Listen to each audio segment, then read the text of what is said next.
je vais vous expliquer en quelques vidéos le cheminement d'un petit projet que mon ami Jacques et moi développons présentement.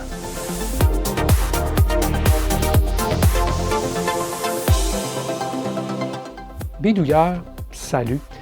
Vous le savez, mon ami Jacques et moi avons des intérêts similaires quand il s'agit d'électronique. Il nous arrive donc occasionnellement de développer des petits projets conjointement. C'est de l'un de ces petits projets dont j'aimerais vous entretenir aujourd'hui et dans quelques vidéos qui suivent. J'aimerais vous expliquer les réflexions et le cheminement des étapes de conception d'un projet. D'ailleurs, je vous le dis d'entrée de jeu, vous ne voudrez sans doute pas reproduire ce projet tel quel, car l'application est trop spécifique. Vous allez comprendre pourquoi dans une minute. Et oui, ça a un lien avec cet appareil. Ceci dit, vous y trouverez peut-être plusieurs idées à appliquer dans vos propres projets et vous bénéficierez dans votre bidouillage de voir l'approche et le raisonnement utilisés pour rencontrer les exigences de ce projet. Alors, vous m'accompagnez? Super! Je vous explique donc aujourd'hui la teneur du projet et je vais ensuite énumérer les besoins, les exigences à rencontrer. Alors, le projet consiste en l'addition d'une interface PC, donc une interface pour faire les lectures par ordinateur, sur ce voltmètre RMS à large bande. Il fonctionne jusqu'à 20 MHz. C'est un voltmètre CA assez particulier, bien utile pour faire des mesures de filtres, de l'étalonnage d'instruments de mesure et ainsi de suite. Ils expriment même les résultats en décibels lorsqu'on le veut. Mais le seul petit défaut de cet appareil, c'est qu'il n'a pas d'interface. Donc à l'arrière, on ne peut pas le brancher sur un ordinateur pour prendre des lectures automatisées. Alors, cet appareil, on lui fournit une tension CA à l'avant, ici, sur le connecteur BNC. Je lui ai mis une terminaison, là, mais c'est évidemment un connecteur BNC traditionnel. Et il va nous afficher le compte au millivolt près. En fait, c'est même au microvolt près, dans l'échelle la plus basse. Et donc, c'est un voltmètre de 3 chiffres et 1/2. C'est-à-dire que c'est un voltmètre qui va aller à 2000 comptes. 2000 comptes, ça veut dire que le plus haut que le voltmètre va afficher, c'est 1999. D'accord? Si on passe à 2, il y aura changement d'échelle. Donc, l'échelle va de 0 à 1999 et ensuite l'échelle change automatiquement à une autre échelle et ainsi de suite. Maintenant, comment retirer la lecture de cet appareil? Bien, à l'arrière, il y a une sortie, et c'est là l'astuce, il y a une sortie analogique, linéaire, qui correspond, chiffre pour chiffre, à ce qui est affiché à l'écran, mais en tension, ici, CC. Par exemple, si on affiche en avant 1.335, bien, on va avoir ici à l'arrière 1.335 volts. Plus ou moins une petite erreur, bien sûr. On parle de possiblement le 1% d'erreur. Et cette tension va toujours être entre 0,2 et 2. 1,9, là, disons, 1,999. Toujours entre 0,2 et 2, peu importe sur quelle échelle on est. C'est sa gamme de fonctionnement. Alors, on peut s'attendre à une tension CC entre 0,2 volts et 2 volts, qui vont correspondre à ce qui est écrit à l'écran. Et ça n'ira pas normalement, si on est en mode automatique, ça n'ira pas en bas de 0,2 volts. Il y aura changement de gamme dans l'appareil. Et donc, on va toujours se tenir entre le 0,2 et le 2 volts comme plage d'opération de cette sortie. Le seul cas où ça pourrait descendre en bas de 0,2 volts, c'est si on le met en mode manuel de changement de gamme. À ce moment-là, il va descendre en bas du 0,2 volts. Il va aller jusqu'à 0 volts si vous voulez, là. Et la tension analogique qu'on va lire, bien, malheureusement, elle n'est pas poussée par un transistor ou un ampli opérationnel directement en sortie. Il y a des résistances dans la boucle de contre-réaction. Ce qui veut dire que l'impédance de sortie ici, bien, ce n'est pas 0 ohm. Et donc, on ne pourra pas charger de façon très grande avec une résistance très faible et espérer faire une lecture précise. Il faudra donc avoir un circuit à assez haute impédance pour faire une lecture qui sera exacte. Alors, peu importe la gamme, on aura une tension de 0,2 volts et 2 volts. C'est donc dire qu'il manque de l'information. On veut savoir sur quelle gamme on est pour pouvoir faire une lecture automatisée. Sinon, tout ce qu'on a, c'est une tension de 0,2 volts et 2 volts et on ne sait pas, c'est-tu des millivolts, c'est-tu des volts, c'est-tu des dizaines de volts, des centaines de volts, et ainsi de suite. Mais, dans l'appareil, il y a quelque chose qui peut nous aider. Il y a un connecteur qui offre des signaux qui nous permettent de déterminer sur quelle échelle on opère présentement.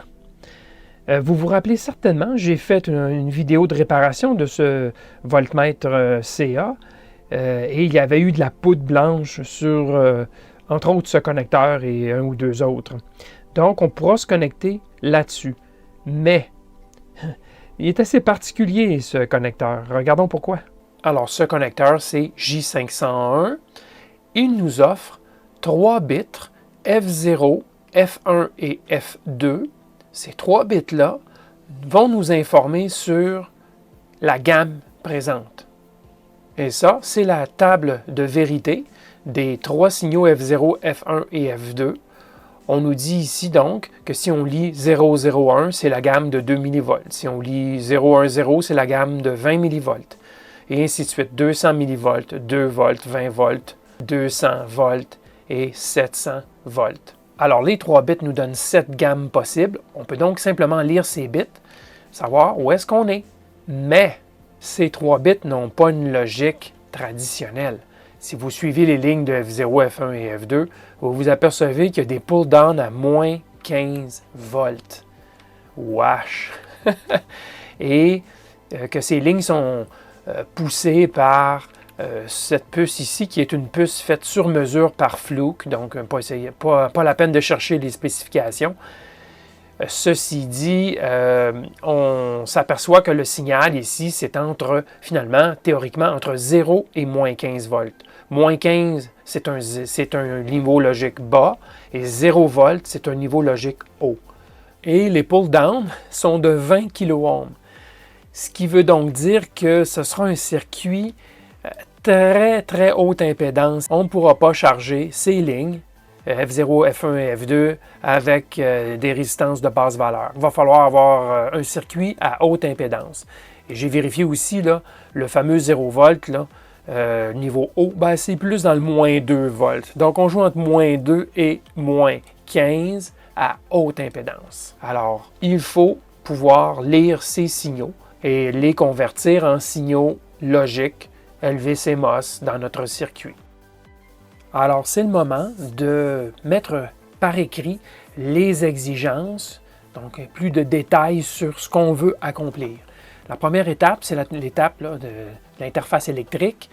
Alors, tout d'abord, on veut mesurer la sortie analogique du Fluke 8920A, c'est la sortie à l'arrière, et on sait que cette sortie-là joue entre 0 V et plus 2 volts CC. Donc ça, c'est la plage qu'on doit mesurer. Et cette tension qu'on veut mesurer, ça correspond à l'affichage en avant, au millivolt près. Donc, on parle de millivolts de mesure, de résolution, entre 0 et 2 volts, et ça va nécessairement dicter le choix de l'ADC. Donc, la résolution requise pour atteindre le millivolt avec assurance.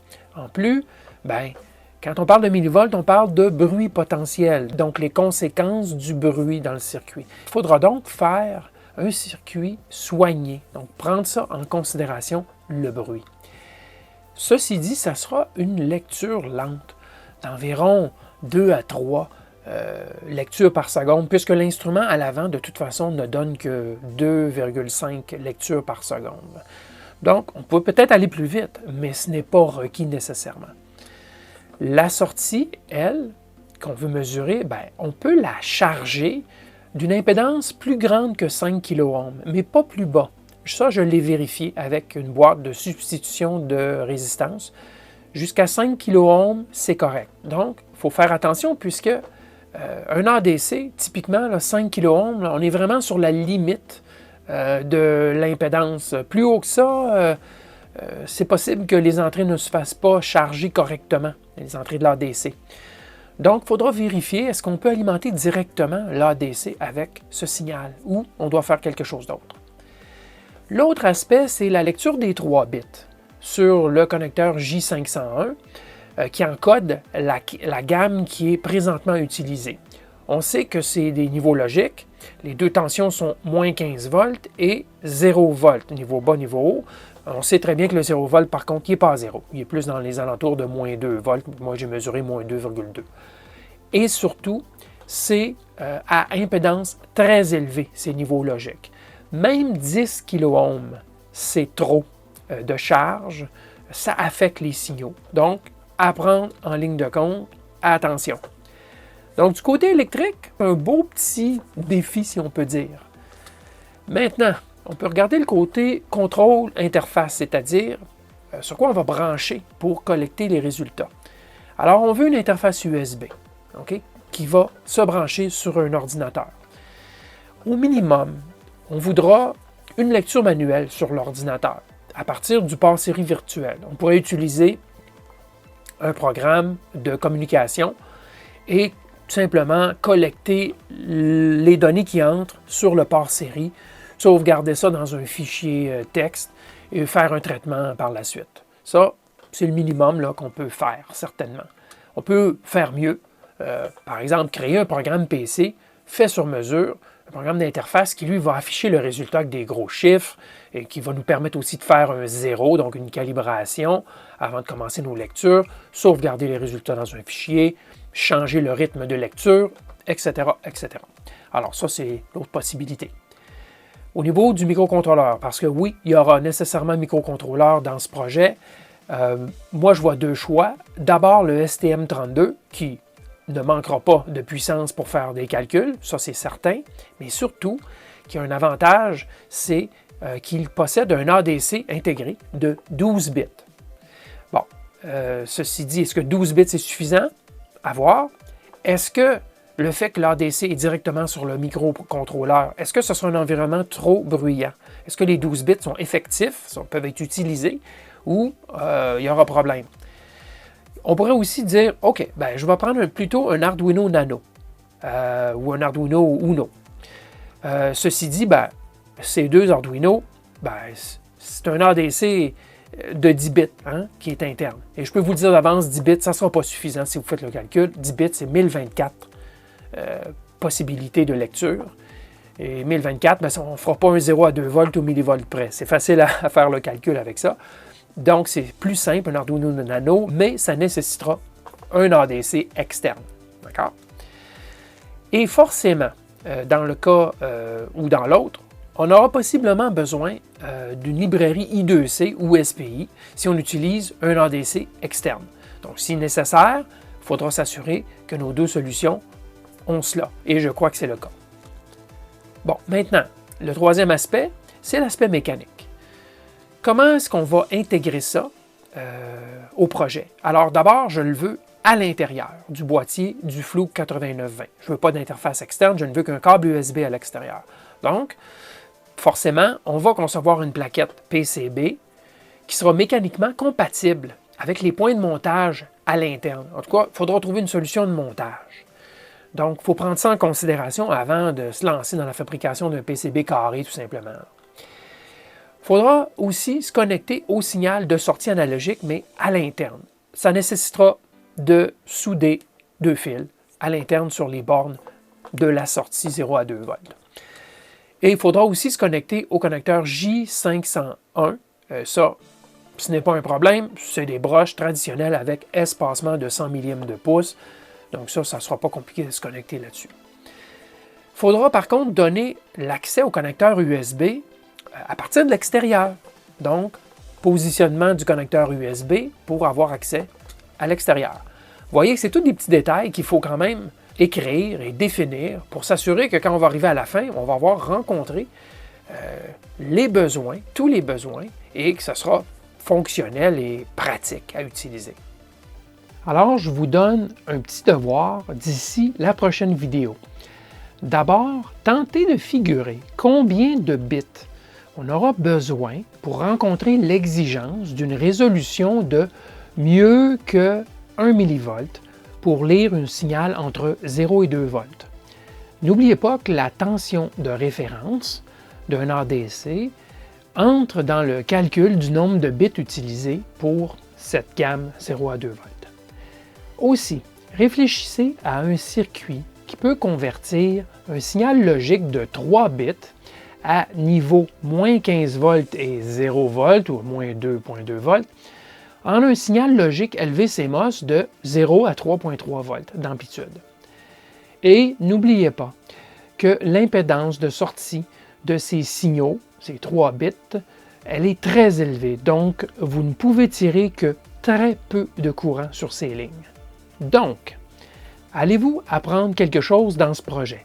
Dites-le nous dans les commentaires ci-dessous. Dans la prochaine vidéo, je vais répondre aux interrogations que j'ai exposées aujourd'hui, ce qui nous permettra de choisir les composants par la suite. D'ici là, continuez de me suivre et abonnez-vous à ma chaîne, si ce n'est pas déjà fait bien sûr. Merci et à la prochaine!